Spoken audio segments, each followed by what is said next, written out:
One of the mitzvos in this week's parsha is the mitzvah of giving tzedakah, the mitzvah of charity. And I think we could all recognize what a great deed it is when a person takes some of their own hard-earned money and gives it to somebody else.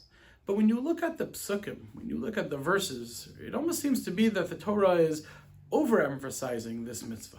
The Torah not only says that you should give, the Torah says don't hold back, don't close your hands, an extra emphasis. And when the Torah says give, it doesn't just say give, it says poseach tiftach, an extra expression. Surely you should open your hand.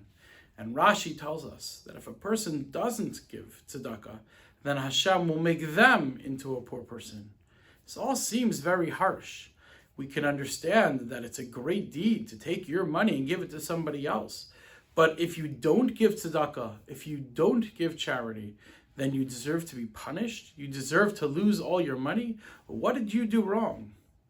Imagine you had a teacher who is giving out treats to the class, to all the children. And they take the bag of treats and they give it to one child and says, here, take this and give one to each child. So the child starts going around the room, but instead of giving to all the children, he gives to his friend, he gives to the child that he likes, but some children he doesn't give to. Some of the extra treats that he has, he keeps for himself. The teacher, when noticing this, would immediately say to the child, give me the bag back. You don't get to give it out. This is not your treats. These are my treats, and I'm letting you give out the treats to everybody else. You can't just keep them for yourself. Well, tzedakah is exactly the same way.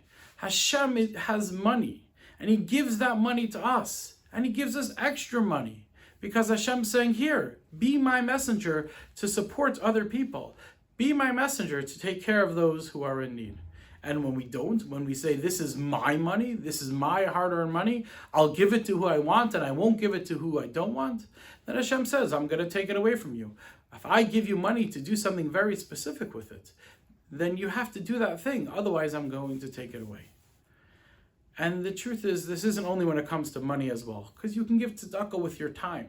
Moshe Feinstein famously said that just like you're supposed to give meiser, you're supposed to give a tithes, you're supposed to give 10% of your money, give 10% of your time as well to help other people, to volunteer for Jewish organizations that need your help. And it's the same thing. Hashem gives us time.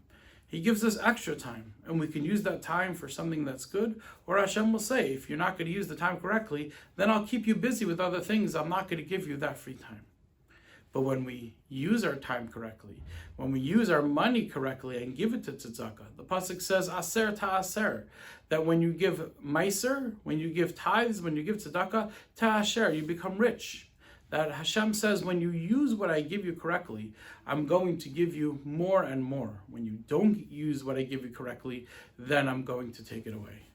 We're right before Rosh Chodesh Elul. On Rosh Hashanah, we're going to say, Uteshuva, Tefillah, Tzedakah, Mavir Nesra HaGezerah. Tzedakah is one of the things which rips up evil decrees.